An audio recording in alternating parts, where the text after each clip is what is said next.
C'est extraordinaire, l'avant-projet de loi sur la santé, dont on souhaite que ce soit effectivement pour une bonne santé des Français, finalement ressemble étrangement, dans sa volonté de tout embrasser, à la loi HPST qui a souvent été décriée.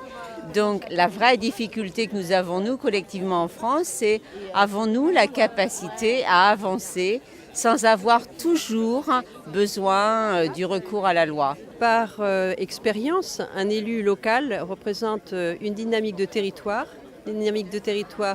des besoins exprimés par la population et une offre qui s'articule sur le territoire. Alors moi je redis combien j'appelle de mes vœux que le territoire soit intégré dans cette loi. Et je déplore le fait que la discussion soit préalable à la réforme des collectivités territoriales parce que je pense que réfléchir d'abord sur les territoires et ensuite sur leur mission me paraîtrait être méthodologiquement peut-être plus favorable à une réponse à la demande que les citoyens nous font. La question se pose aussi du rôle des partenaires privés.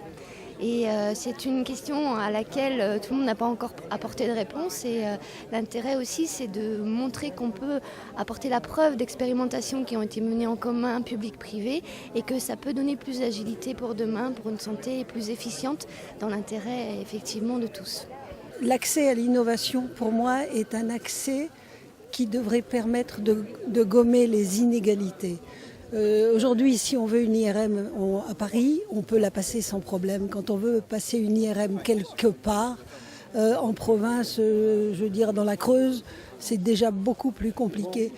Qui dit accès à l'innovation facilité, dit augmentation des productions de technologies nouvelles, donc innovation pour la recherche en France. Et puis, j'ai envie de dire, moindre dépendance à l'égard des pays autres, de pays tiers, de l'Europe, ce qui m'inquiète beaucoup au sens de l'indépendance française en matière de santé publique. La loi de santé, elle nous concerne bien évidemment, puisque étant étudiant aujourd'hui, on est futur soignant demain. Derrière ça, il y a une réflexion sur qu'est-ce que c'est que le libéral aujourd'hui, comment est-ce qu'on exerce en libéral, comment est-ce qu'on exerce en ambulatoire finalement.